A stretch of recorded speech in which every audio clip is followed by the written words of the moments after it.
You've got this. Welcome to You've Got This. The purpose of this video is to answer the question, is sourdough better for you? And if so, what are the benefits? Sourdough is something that I'm really quite passionate about, and I am excited to share the whys with you. Several years ago, I became gluten intolerant. Whenever I would eat anything with wheat in it, I would bloat and cramp and be nauseated and just an overall blech feeling with all sorts of GI fun. But it was terribly unfortunate because I'm Italian and the idea of giving up bread forever was just terribly upsetting.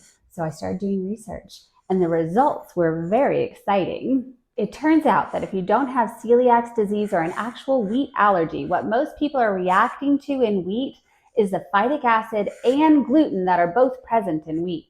The gluten protein is what links together to form the gluten bonds that gives bread dough its stretchiness, but is really tough for our bodies to digest.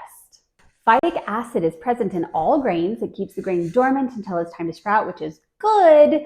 But if you eat the grain with the phytic acid still present, it acts as an anti-nutrient, binding with other minerals already in your system, like zinc, phosphorus, calcium, and iron. You know, the stuff you really need. And it turns them into phytates, which humans don't have the enzymes to digest. So instead of your body getting to use those minerals, they get flushed out of your system completely unabsorbed.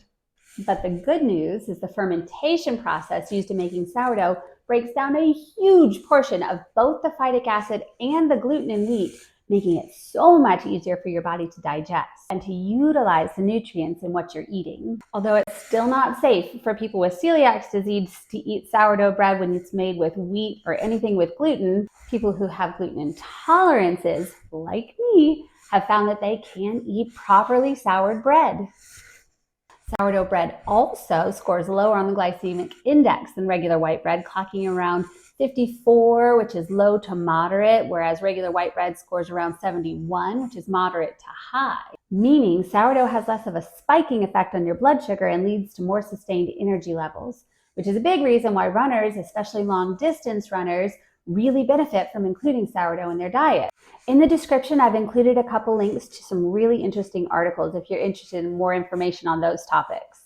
Add to all of this the fact that sourdough bread is made with just flour, water, and salt. Our bodies tend to like it when we keep the ingredient list simple. Over the past several years, there's been seldom a day that I haven't eaten at least some kind of sourdough baked good, and you guys, my stomach has never felt better. Baking with sourdough has made a huge difference in my life personally, and it's something that I feel good about feeding my family. If you're interested at all in trying out the benefits, I encourage you. Give it a try. You've got this. You've got this.